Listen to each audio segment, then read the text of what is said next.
Hello, everyone, and welcome to the 2024 SDCF Awards, and honoring finalists and awardees for the Joe A. Callaway Awards, the Zelda Fichandler Award, and the Gordon Davidson Award. For those who don't know me, I'm Lee Silverman, your host, a director, proud SDC member, and an SDC Executive Board member. I am so delighted to be your host this evening, and whether you're watching this live or watching it on replay, we are thrilled to have you here to honor members of the SDC community. The SDCF Awards are unique because they honor SDC members all around the country, and we felt like the award show should mirror that national focus. So we're live streaming this event so it can reach people wherever they are, across the country and across the world, and let everyone in on the celebration. If you're watching in real time, please send messages in the chat. All the messages will get saved as they come through. So whether you're watching this now or later, everyone will be able to read them. I also feel that in this time with so much uncertainty in our country and the world, where there are specific attacks on artists, art institutions, and our own humanity, it's important to come together and lift up our fellow artists, to celebrate the work they have poured into their own communities. It makes me think about why I do this work, why I am a director, and what pushes me to keep going in difficult times. What was the moment that I heard my call? For me, personally, my call to do this work has always been the dream of being part of this amazing theater community. I imagined that there would be a place filled with people who are as deliriously energized as me, plotting and scheming to move to New York, singing to cast albums, preserving well-read programs, putting folded ticket stubs up on a bulletin board, people who are just as obsessed, just as possessed and determined. I couldn't wait to find my place drinking coffee while going over rewrites, or standing in the back of a theater, or drinking coffee in the back of a theater discussing rewrites amongst like-minded, sleep-deprived, passionate folk. And I found it here at SDC. Because it doesn't matter where you are geographically, we are all together in the same madness under the safe and protective umbrella of our union. I am really looking forward to hearing from those honored today as a source of continued inspiration and a reminder why we do the work. So let's get to it. First, I'd like to hand the microphone to the president of the SDCF Board of Trustees, the amazing Liz Diamond. And I'll be back. Thank you, Lee, for that wonderful introduction and for hosting this evening's awards. Greetings, everyone. My name is Liz Diamond, president of the SDCF Board of Trustees, and I am delighted to welcome you, friends and theater makers from across the country and around the world who have gathered here to honor fellow practitioners of the arts of choreography and directing. The Stage Directors and Choreographers Foundation, SDCF, is a sister organization of our union, Stage Directors and Choreographers Society, SDC. In addition to bestowing awards, the SDCF produces professional development programs, networking gatherings, panels, and podcasts, and provides a monthly bulletin, research, special events, and an emergency assistance fund to our members. Please visit sdcfoundation.org to learn more about our work and explore how you can get involved. Your SDC Foundation trustees are Vice President and Secretary Eleanor Scott, Treasurer Sharon Ott, and trustees Maggie Burrows, Justin Amica, Jonathan Parker, Laura Penn, Maria Torres, Victoria Traub, and Barbara Whitman. We thank SDC Foundation Director Danny Barlow for leading our work at the Foundation, and Program Associate Hannah Kutin for shepherding many of our programs and initiatives. And a special thank you to Ellie Handel, who is directing and producing this awards ceremony. And now, let's start with the first award of this celebration, the Callaway Award. Shea Sullivan, chair of the Callaway Committee, is here to present each of the distinguished finalists for this honor.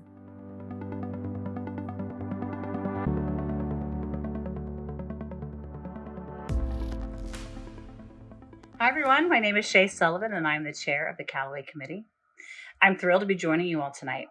Myself, along with the SDCF Callaway Award Committee for the 2023-24 season were tasked with seeing 70 shows off Broadway.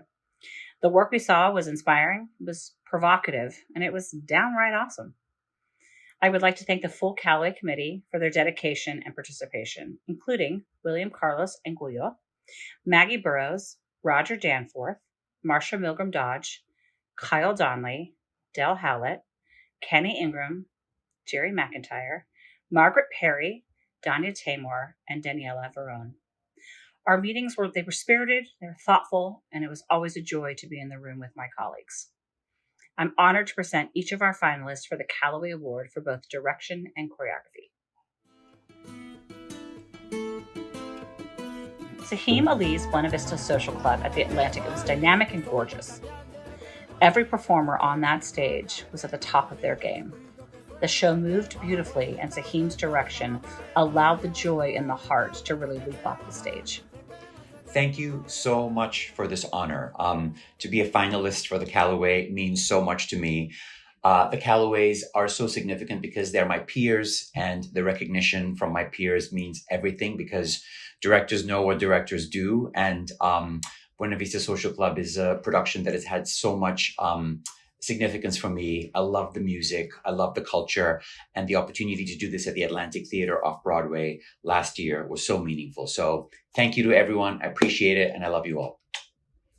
Sam Pinkleton's Oh Mary at the Lucille Lortel Theater was hilarious. Spot on, was taut, unhinged. I laughed the entire time. Sam's direction was purely theater gold.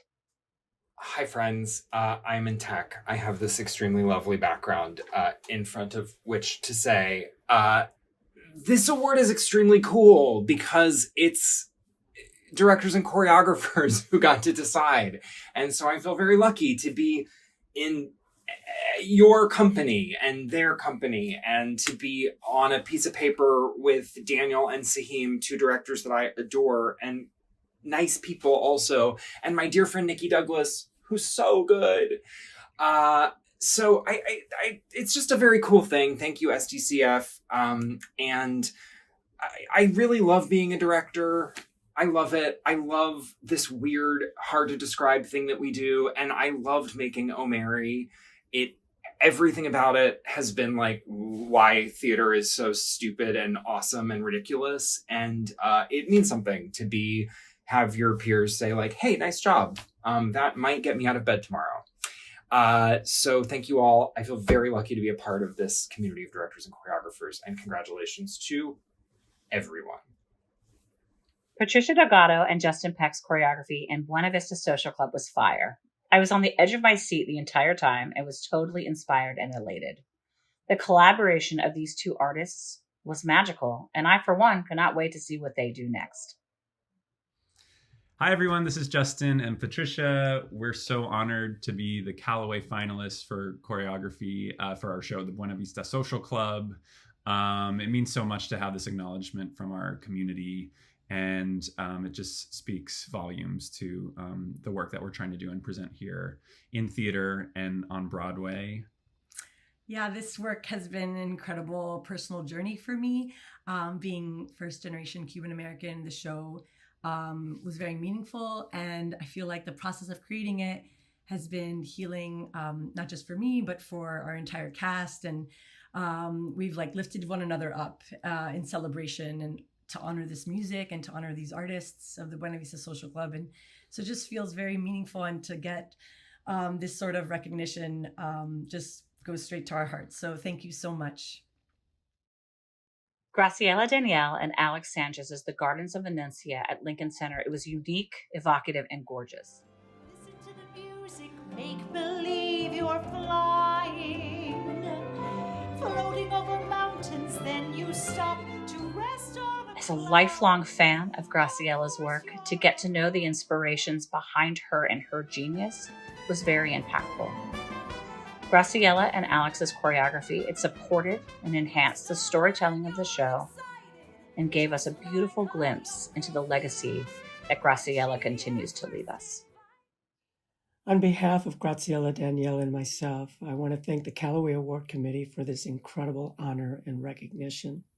I would also like to thank Andre Bishop and Ira Weisman and the whole staff at Lincoln Center for their amazing support. Michael John Lacusa for writing this beautiful story, and the amazing cast for their incredible talents.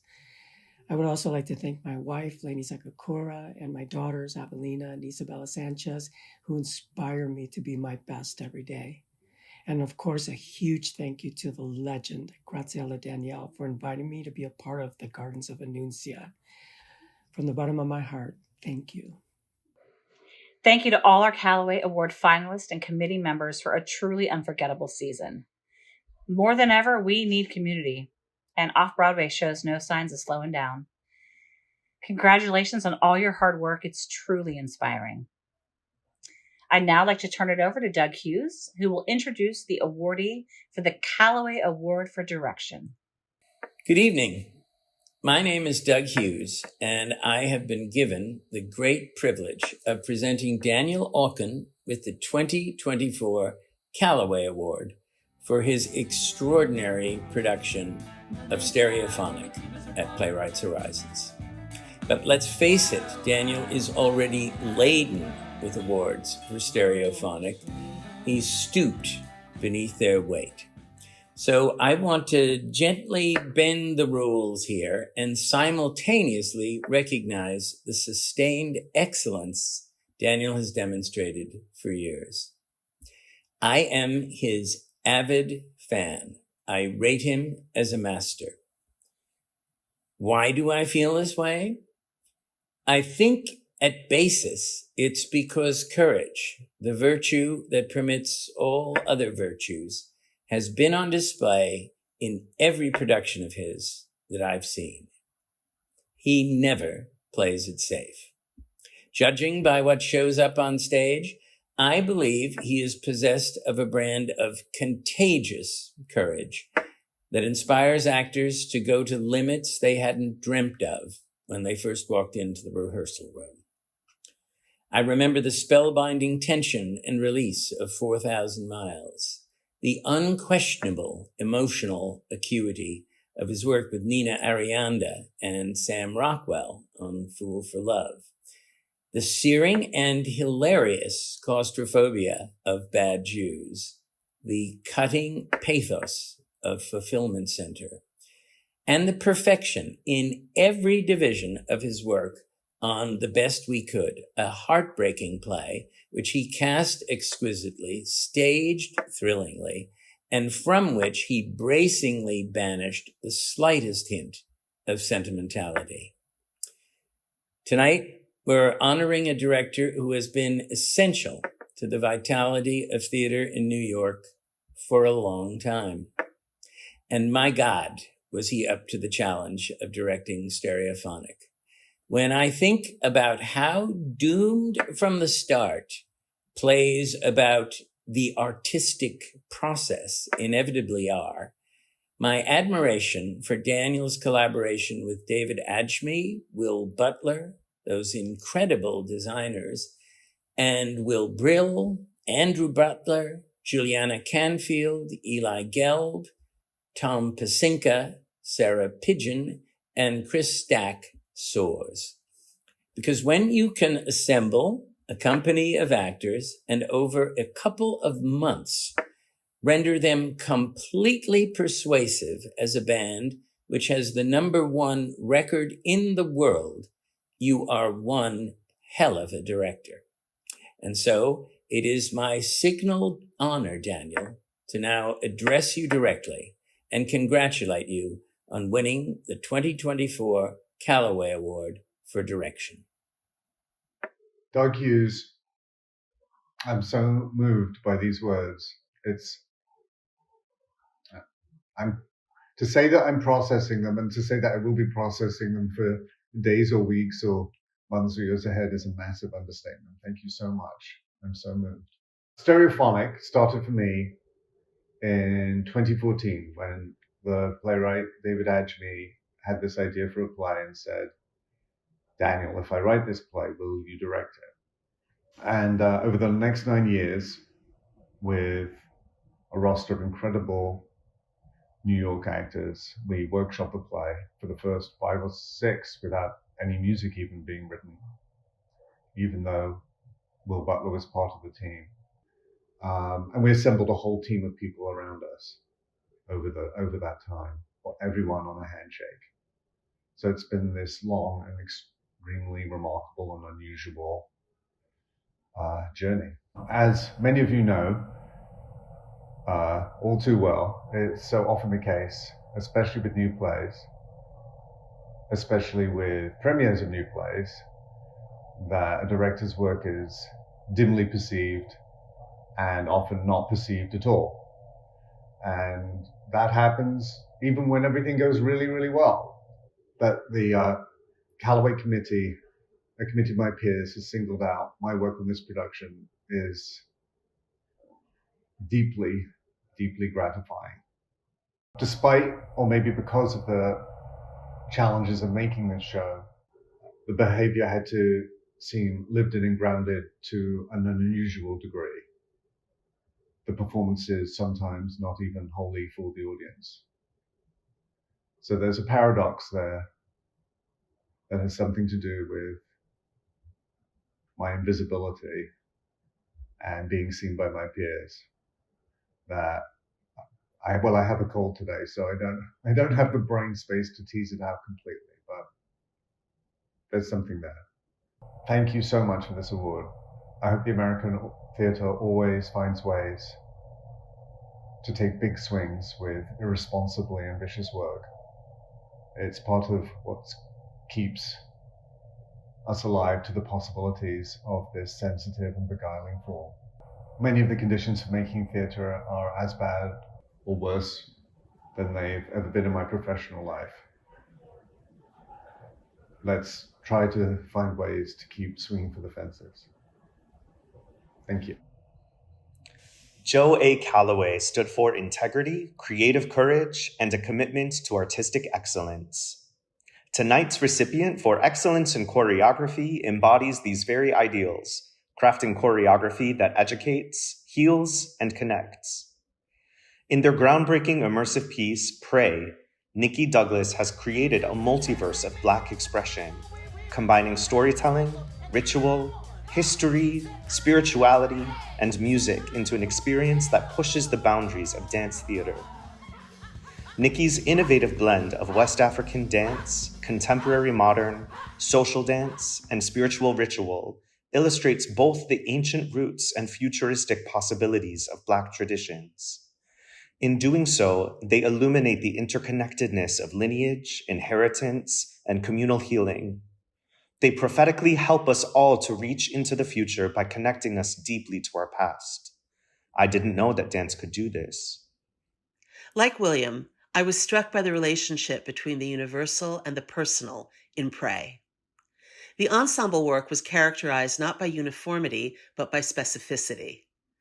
These 12 women and femmes represented many different ages and body types, and Nikki created choreography for and with each individual performer, respecting and celebrating the body and spirit of each, bringing the expressive gifts of each to the service of a collective vision and of truly embodied storytelling in a way I had not seen before.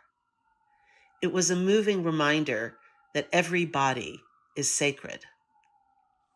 Nikki has a reputation among her collaborators for getting people to surprise themselves, to discover what they're capable of. Their collaborator, Tamala Woodard, says that for Nikki, their process is their product.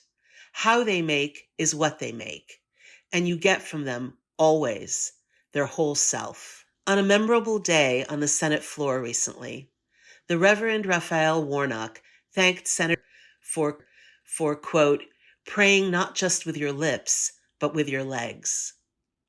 Frederick Douglass said, I prayed for 20 years, but received no answer until I prayed with my legs. When Rabbi Abraham Joshua Heschel marched with Dr. King, he said, I felt my legs were praying. And that great marcher, Congressman John Lewis, used to quote an African proverb, when you pray, move your feet. Choreographer, director, writer, maker, and artivist nicHi Douglas turned a small off-Broadway theater into sacred ground with Pray. Everyone welcomed into their congregation to witness their company praying with their legs and their feet was blessed. One particular moment that has stuck with me, the ensemble of women and femmes don hats and then move through the space, spines gracefully bent under invisible weight, arms outstretched in a gesture of offering and burden. Here, in a single choreographic idea, nicHi captures generations of weight carried by Black women and femmes, and also the resilience, beauty, and strength in each person. nicHi's ability to distill the universal into something deeply personal, with clarity, economy, and fierce authenticity, is profoundly moving and challenges me to strive for more in my own work. nicHi once said, quote, "I want to make work that doesn't ask me to leave parts of myself at the door." By creating space for themselves, they create space for all of us. May we all learn from nicHi's work and bring the raw authenticity they so bravely bear on stage. Please join Daniela and me in honoring nicHi Douglas with the Joe A. Callaway Award for Excellence in Choreography. First of all, congratulations to everyone that has been honored by SDCF this year. I'm grateful to be working within a union that is so active in building community with and then celebrating its artists. So thank you to SDCF and thank you specifically to the Callaway Award Committee for this honor. I really do cherish it. I like winning awards for Pray because the piece ultimately is inviting audiences to claim or reclaim, depending on your journey, your relationship to spirituality, whatever that big word means to you. And in these times, which I don't like to say that phrase, but I do feel it's important and I'm alive in these times, so I have to bring it up. In these times, I feel fortunate to have made a work that can keep grounding us in the truthful human quest for meaning, by which I mean I think we all need each other's prayers right now. I wrote, directed, and choreographed Pray, which some have called a musical and others have called a choreo poem. I am elated to receive acknowledgement for the choreography specifically because the movement language arrived before the words did in my process. And then I had Star Busby and Jerome Ellis's brilliant music compositions to keep me moving literally, physically, emotionally in the right direction. Thank you to Michelle Cole, my unstoppable associate choreographer, for being smarter than me and faster than me, always, and for being a twerk whisperer. If you know, you know. Thank you to the design team, Cha-Si, Dots, specifically Kimie Nishikawa, Mikael Suleiman, Deshaun Delta, and Noah Meese for designing and building a divinely specific space for the ensemble to activate for each show. And thank you to the best performance ensemble I could have asked for. Dance choreography can feel random when it's not in direct relationship to text. So I thank the ensemble for stepping bravely into the unknowable nature of my experimental work. And I thank them for their generous interpretation of what I was trying to convey. Thank you to Ars Nova and National Black Theater, always and forever. Thank you, of course, to my mom, as always. Thank you to my ancestors. And thank you to the universe for placing me right here, right now.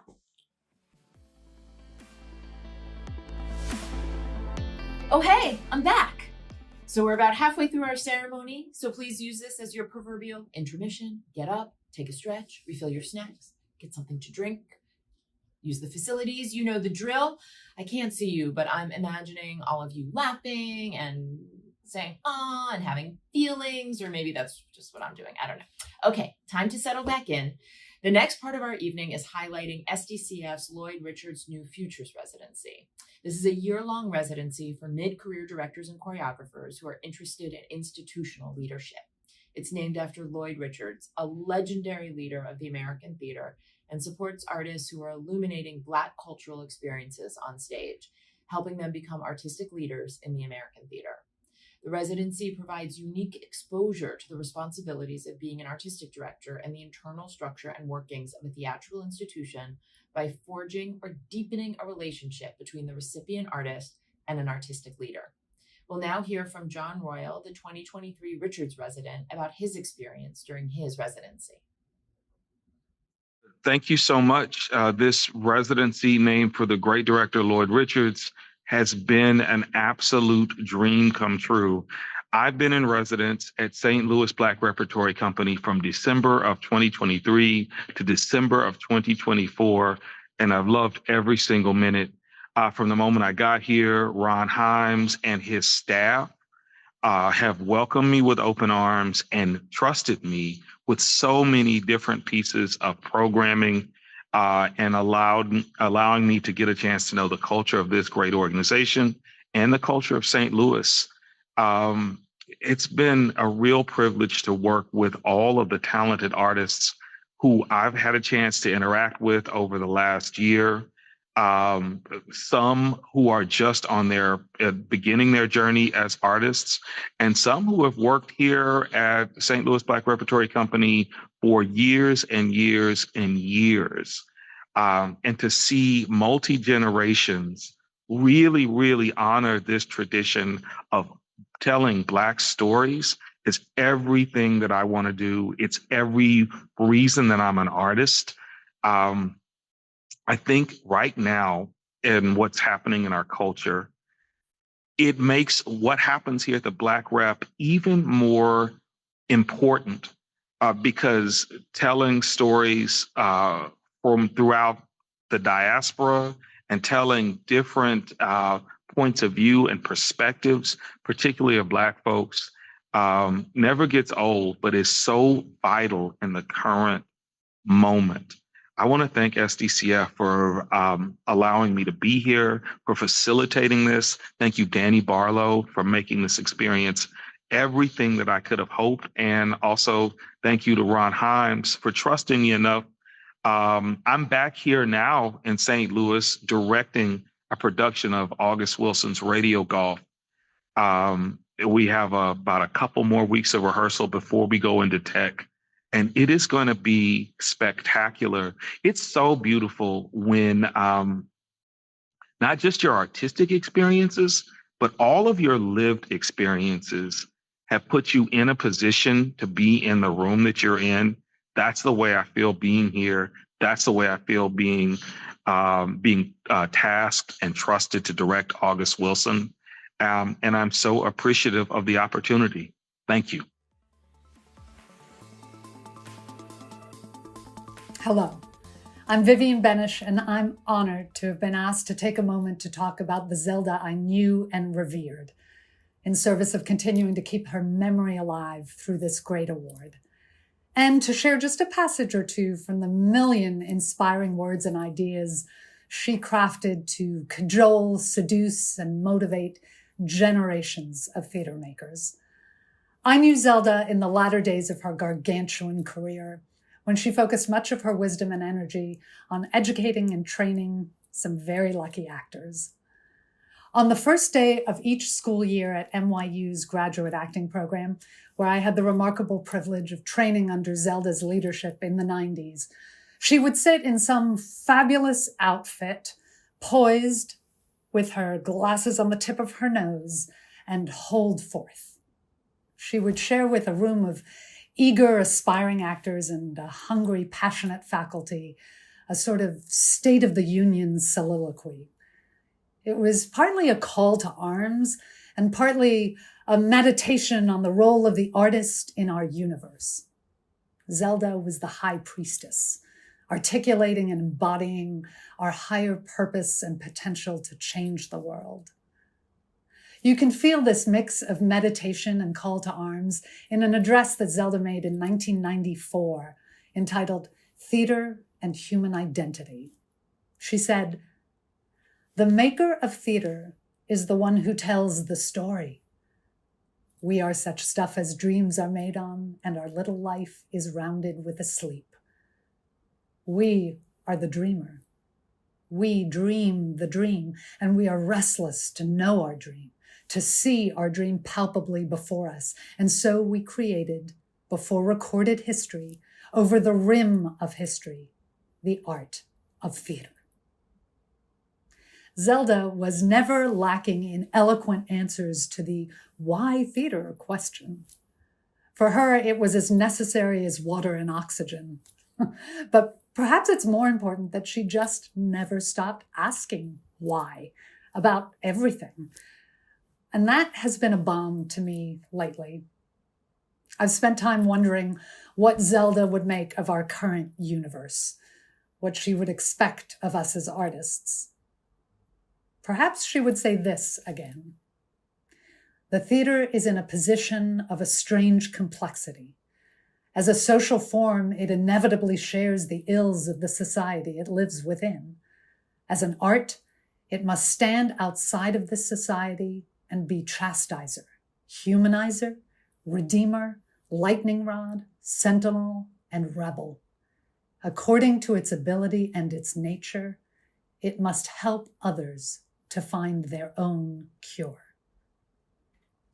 I congratulate this year's Zelda Fichandler Award winner and finalist. You are a part of a great continuum and legacy of directors who are deeply impacting the communities in which you have chosen to tell stories.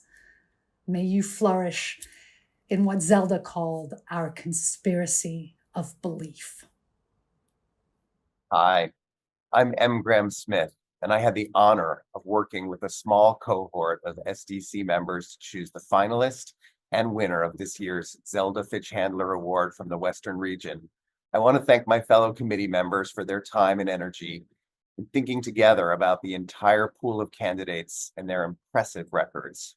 Thank you, Chip Miller, Jeffrey Lowe, Sarah Bruner, and Karina Gutierrez. In our conversations, we found ourselves uplifted by all the candidates' work and the many ways that our members are making important contributions to the field through innovative storytelling, social impact, modeling leadership, and exploring new ways for our art form to make meaningful change. This served as a reminder to us that despite the very real challenges our field is facing in this moment, there's no shortage of creativity, compassion, or civic service among our members. Each of the candidates inspired us in the many ways they're extending and transforming Zelda's legacy. It is with great joy that we chose to honor Leslie Ishii with the 2024 Fichandler Award for her sustained record of service in the Western region, spanning a remarkable variety of theater making, community building, and advocacy achievements. Leslie's work over the many years she's served the field in communities from LA to Alaska, from HowlRound to the halls of Congress, from her work developing important new plays and narratives, to her work building alliances among institutions and between far-flung geographies. Leslie's work has always been leading us toward collective liberation. The committee also felt very passionately about honoring Snehal Desai as this year's 2024 Fichandler finalist. His artistic vision and bold leadership galvanizes our confidence in a robust future for our field. As a rising leader of color and part of a next generation of leaders, his tenure at one of the country's largest institutions, CTG, is now in its second year. However, Snehal's record of service and community impact began long ago. While he served as the producing artistic director of East West Players in Los Angeles, his insistence on investing in the development of new work and new voices spoke to us about the importance of continued investment in the next generation of theater makers. His ability to find new ways to direct big musicals like Allegiance and Green Day's American Idiot and brilliant revisals that open up the work to new perspectives excited us. And most thrilling of all, his commitment to creating access to the theater with an expansive welcome to new artists and new audiences through a variety of productions, education, and social programs. Snehal seems to just be getting started with all that he'd like to give to our field, and we couldn't be more excited to lean in and look forward to all that his continued service will bring in the coming years. Thank you so much. I am deeply honored to be named a finalist for the Fichandler Award. To be recognized by SDCF and in the name of Zelda Fichandler is deeply humbling. Zelda was a visionary. She believed in the power of theater not just as an art form, but as a civic act. I've read and heard so many stories about Zelda over the years, and one of the things that I remember most is her talking about the Hebrew phrase tikkun olam, to repair the world. Zelda said, "It is our job to awaken the humanity of the audience, and then they have to figure out what to do with that." I think a lot about that in our current moment. This recognition means a great deal, not just to me personally, but to the communities I've had the privilege to serve and collaborate with throughout my careers, from Atlanta and Pennsylvania to New York, and particularly to LA and Southern California. Here in LA, first at East West Players and now at Center Theater Group, I have seen firsthand the power of theater to activate, reflect, and to heal. And that work is never done in isolation. It is always collective, it is always communal. Thank you to my mentors who challenged me to think deeply and dream boldly, and to the artists and collaborators who have trusted me with their stories. I want to give a big shout out to this year's Fichandler awardee, Leslie Ishii. No one in the American theater could be more fully deserving of this than Leslie. I have witnessed now for over a decade how she has fought to make sure that there is space for all of us in the American theater and that we all feel seen on its stages. Leslie is both a friend and colleague and mentor, and we share a common mentor with another Fichandler awardee, Tim Dang. I stand on the shoulders and legacy of many giants, but these two in particular. One of the things I love most about being a director is that in the rooms that you are in, you are not just making work collaboratively and telling stories actively, but you are also creating community. As Zelda said, plays end with questions. They don't end with go out there and do that, because great stories don't have endings. They have to keep reverberating on onto life. Thank you to SDCF for this honor. Aloha, everyone. I'm Tim Dang, Artistic Director Emeritus of East West Players. Congratulations to this year's finalist, Snehal Desai, and winner of the 2024 Zelda Fichandler Award, Leslie Ishii. Both have deep roots of artistic accomplishment with East West Players. I'm honored to co-present this award to Leslie along with Molly Smith. Leslie's work begins with community. Community is present with her passion when initiating an idea, directing a play, or leading a march of diverse artists as she did at the Oregon Shakespeare Festival on the very street where the KKK once marched. Leslie has weaved healing justice and cultural competency into her creativity and has demonstrated a deep investment in community organizing. Her work leaves both artist and community feeling robust, supported, and energized. Leslie has the ability to integrate history and story through her unique skill of dramaturgy. To name a few examples, her direction of Crimes of the Heart at East West Players brought truth to generations of Asian Pacific Islanders living in the South seeking home and opportunity. This production, casting sisters of mixed Asian heritage, was enthusiastically received by playwright Beth Henley. Her development of Takurazaka with playwright Susan Soon-Hee Stanton brought powerful storytelling about women living in a rigid patriarchal society in Japan who eventually create the world-renowned all-female identified theatrical troupe where they perform both male and female roles. Leslie's story is only just beginning. With that, I'll hand it on over to Molly Smith. Leslie is a breathtaking combination of forces which have shaped her. She's a fourth-generation Japanese-American theater maker in acting, directing, producing, and leading. She's a social justice warrior who stands in the fire of her ideas. She became artistic director of Perseverance Theater in 2019, a theater I founded in Juneau, Alaska in 1979. Leslie has been leading with vigor and a sense of mission. Watching her these past 6 years, I've been impressed with her razor-sharp focus on diversity and creating and sustaining community. Now, what I love about Leslie is her infinite curiosity. She wants to know who you are. She asks probing questions. She digs into the script that is you to find out the why and the how of who you are. Leslie probes. She's insightful. I watched her at Perseverance Theater speaking to a Native American elder and was moved by her listening style. She was curious about how this elder felt about her performance on stage, and she waited for an answer, not jumping in to answer for her. She got into her pace and just waited. She's the real deal. This sense of curiosity, this sense of probing is exactly how I always felt about Zelda, whether she was speaking to artists or students or in the rehearsal hall. Both women endlessly curious about the other, and they would dig under the surface to discover what the real truth was. I think Leslie is the perfect embodiment of this award, and I can only imagine Zelda would be very pleased. Brava, Leslie. Greetings. I am grateful to be tuning in from the sacred homelands of the Aukin, who have inhabited Tlingitani since time immemorial here in Southeast Alaska. I also express my deep gratitude to the Dena'ina peoples of South Central Alaska, where we at Perseverance Theater also conduct our work. Perseverance advocates for the sovereignty of Alaska Natives and all Native Indigenous now and into the future. Athlain Gunishchish, Ha'a, Indoyaksen, Chinen, Gali, thank you. Molly, Tim, your generous introductions. Oh, I so appreciate your kind words and what you've highlighted.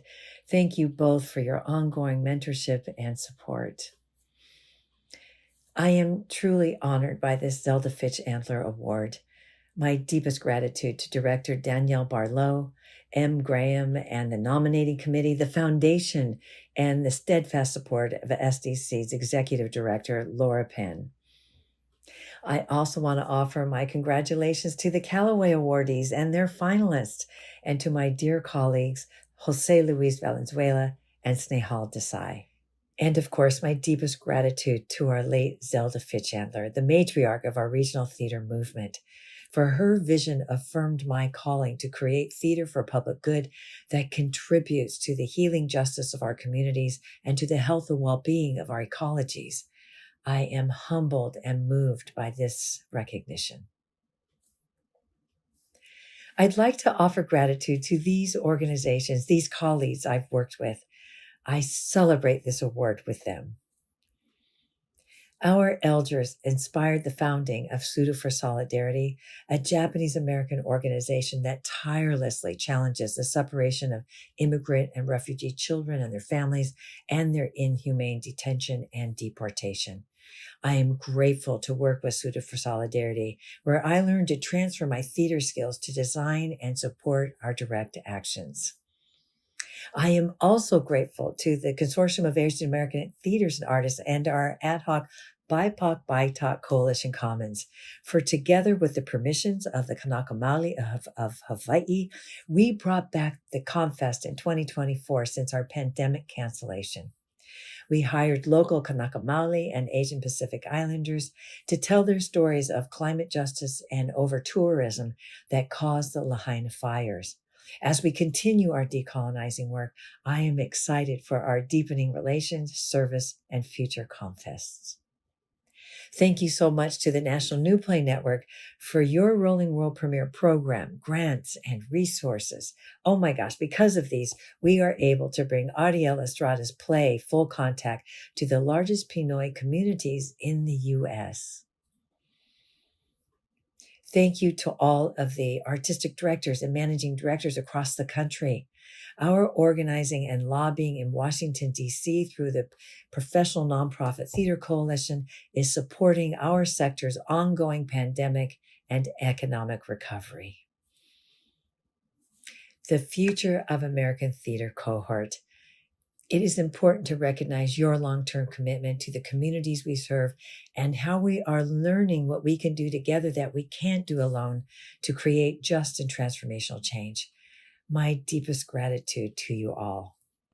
And of course, I am so grateful to the Perseverance Theater board and staff and the Alaska Native elders, leaders, and artists with whom we collaborate.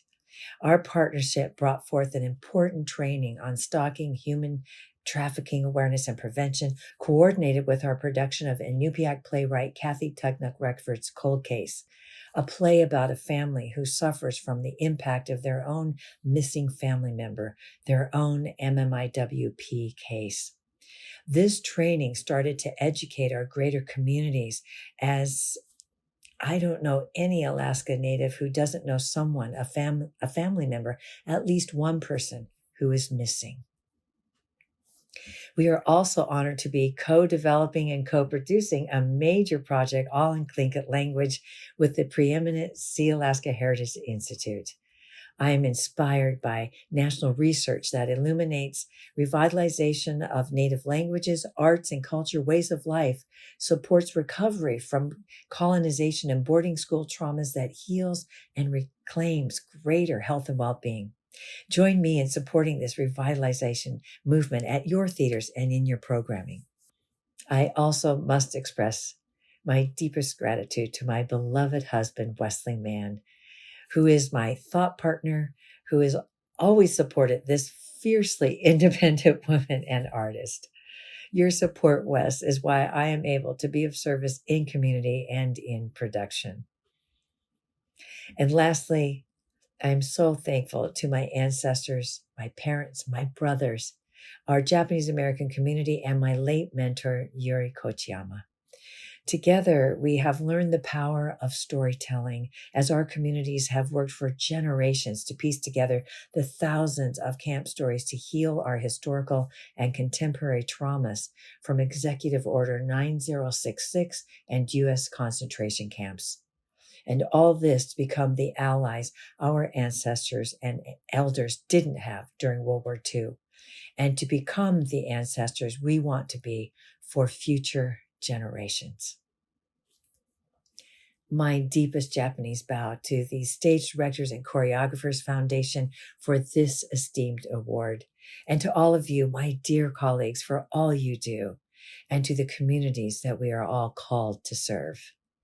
Domo arigatou gozaimasu.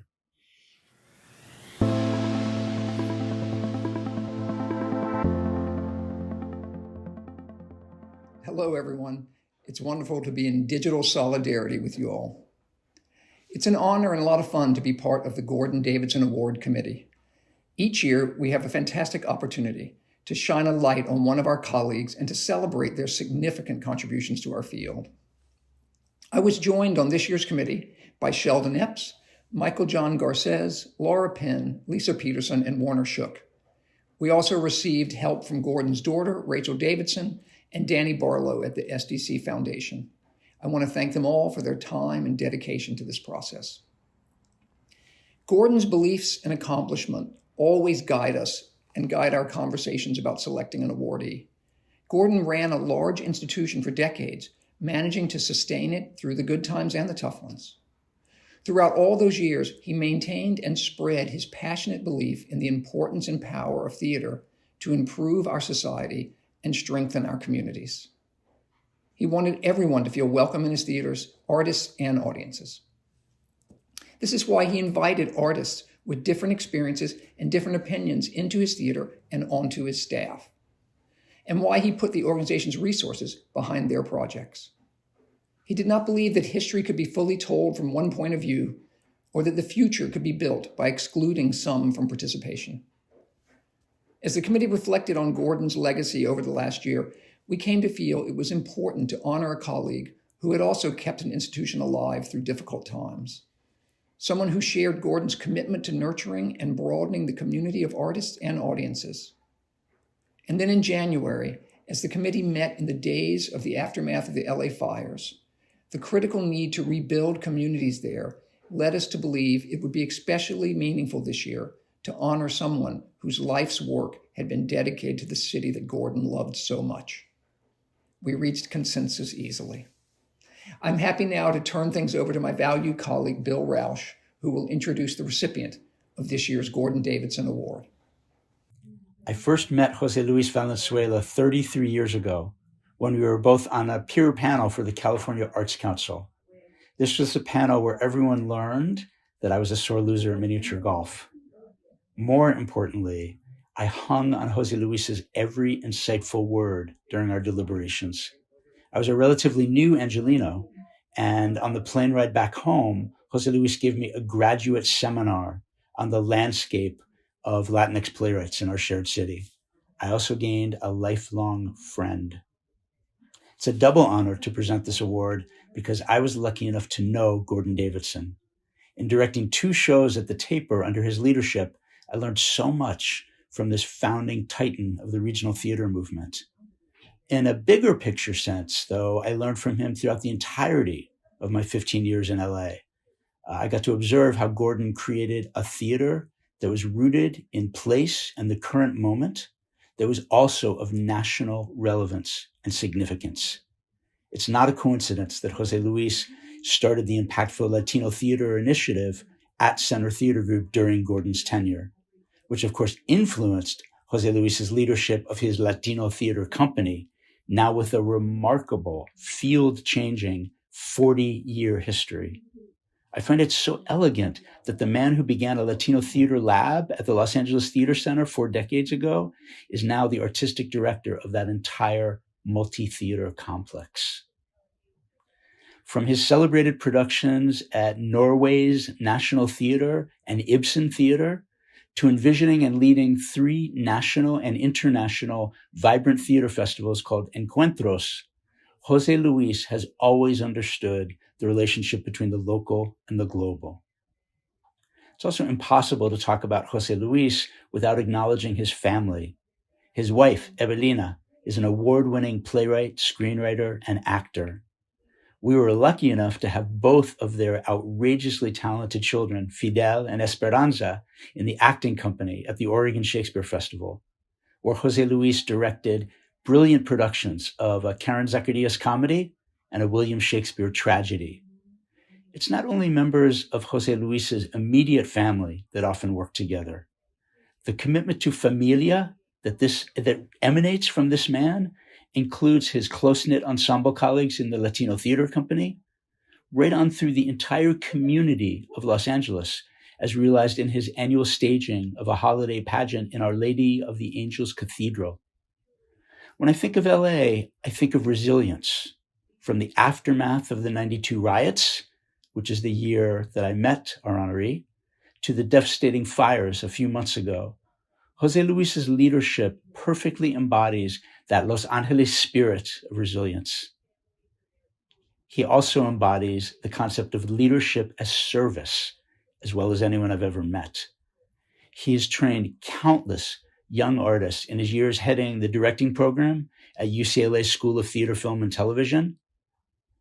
But through many formal initiatives and even more informal acts of generosity, he's mentored Latinx theater companies, playwrights, and students, even high schoolers. He's also on the National Steering Committee of the Latinx Theater Commons. Think about it. What would the Los Angeles theater scene, what would the entire national Latinx theater scene, what would our entire field be without Jose Luis's influence?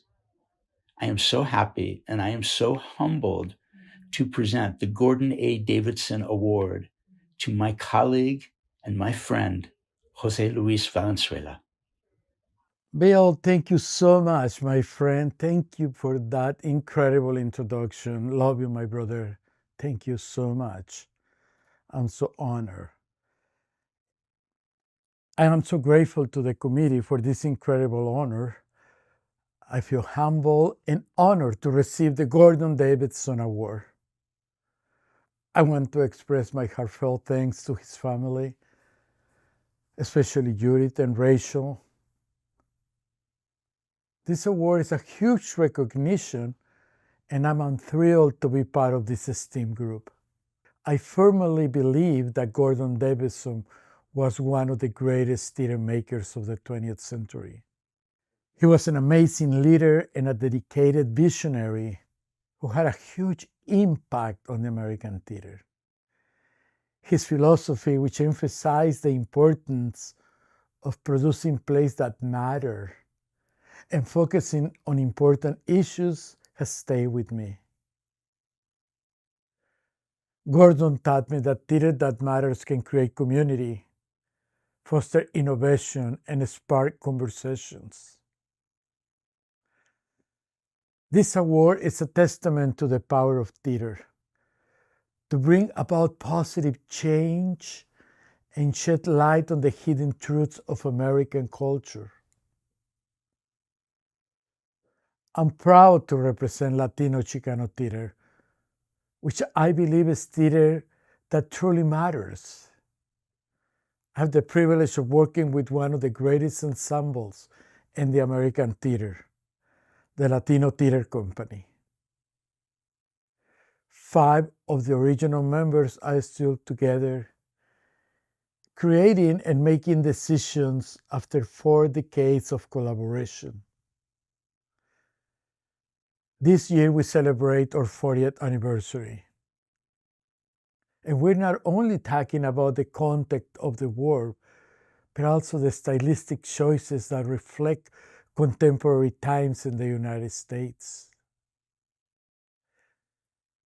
Theater making is not just about entertainment, it's about powerful medium that fosters intellectual and emotional dialogue, bringing people together no matter the size of the venue. I've always been curious about humanity, the specific parts of humanity, the community, and the moment captured through the theater. How can theater offer a glimpse of enlightenment to an audience in these turbulent times when people are discussing the challenges of our society?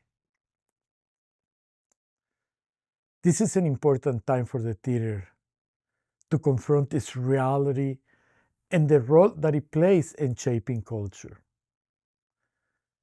I agree that it will be challenging, but theater will always exist because it can adapt to any space, a small room on the street, a plaza, a stadium, or even a grand theater. There's a lot of talk about the decline of the American theater. Tickets aren't selling. Young people aren't coming.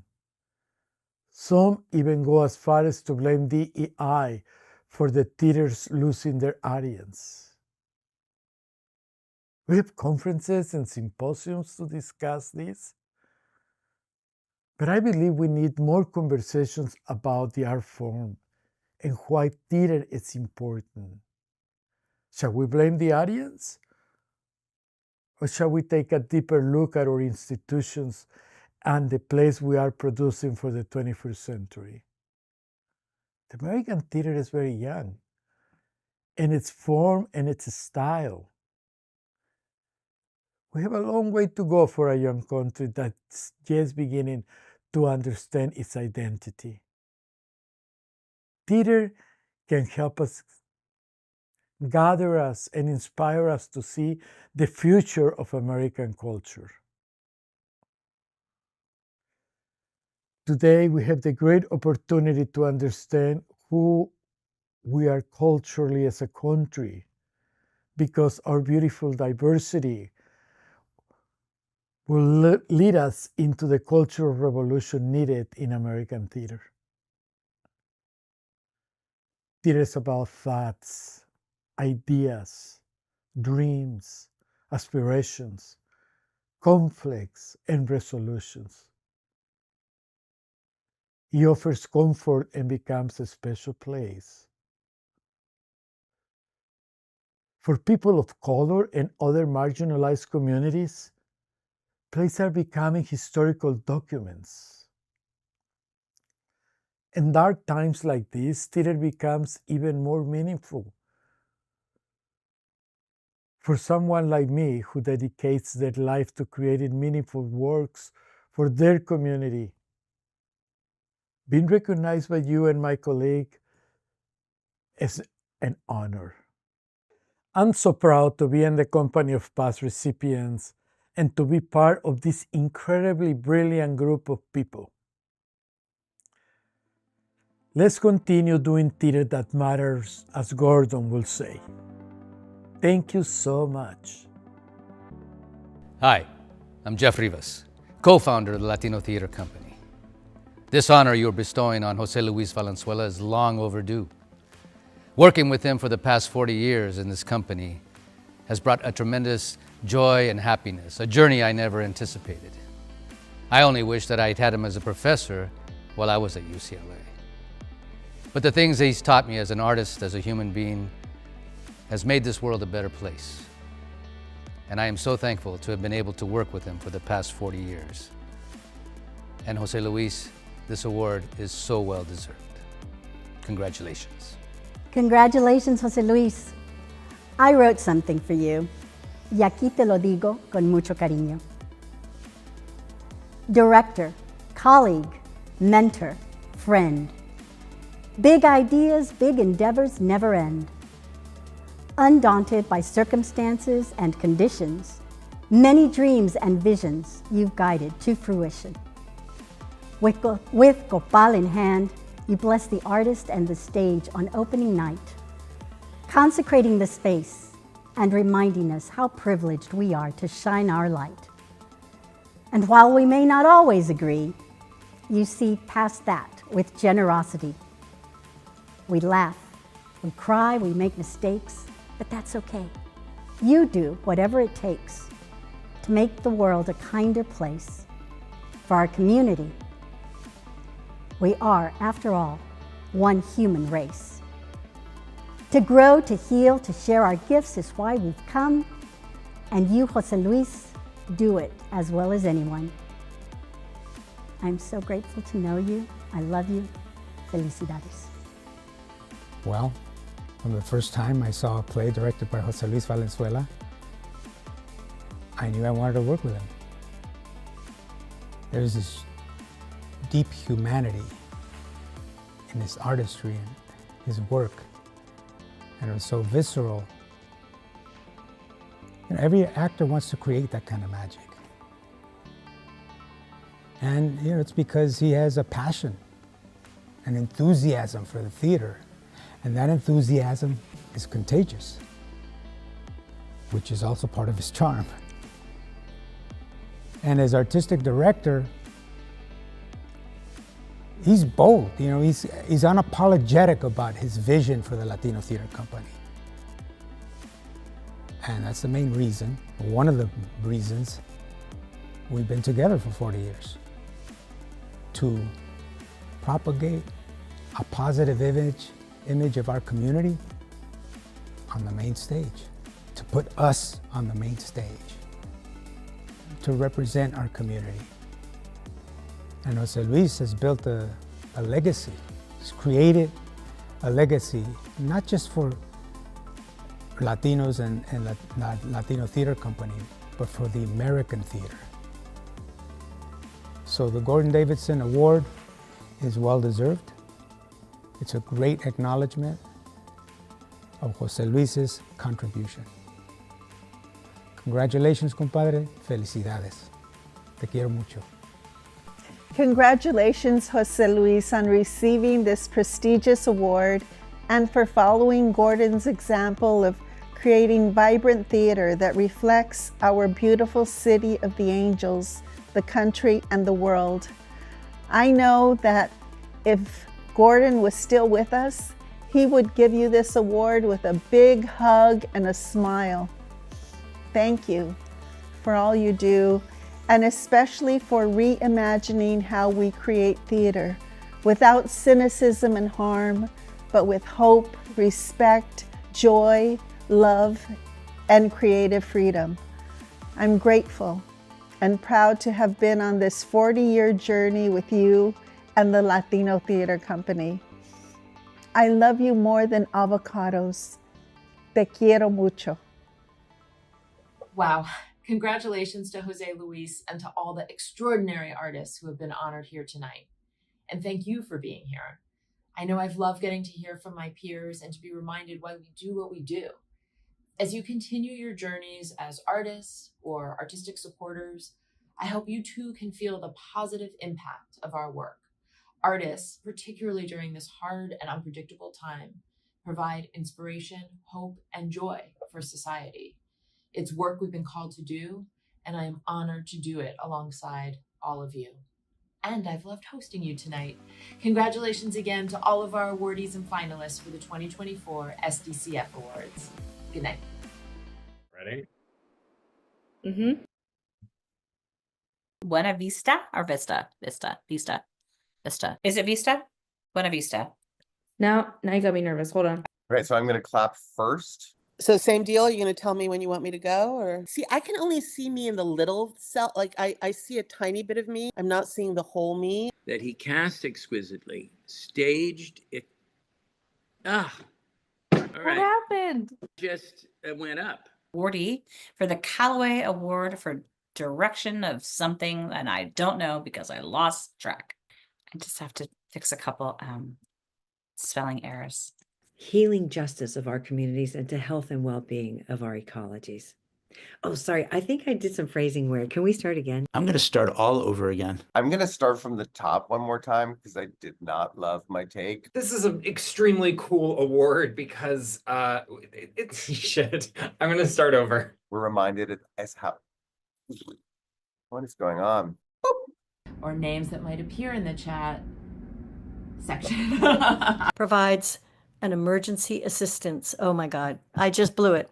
Sorry, it's like light. It's like ring light. It's making my eyes like, okay. I messed up my words. Lord knows it takes a village. I was doing a ring light because doesn't matter. Who cares? Boring. The lighting was like so bad. Okay. So sorry, Ellie. I forgot to hit the teleprompter. I'm sorry I said the F word a bunch. Whoever's editing this, it doesn't matter. Listen, I've been doing pretty good for me. Okay. Happy editing.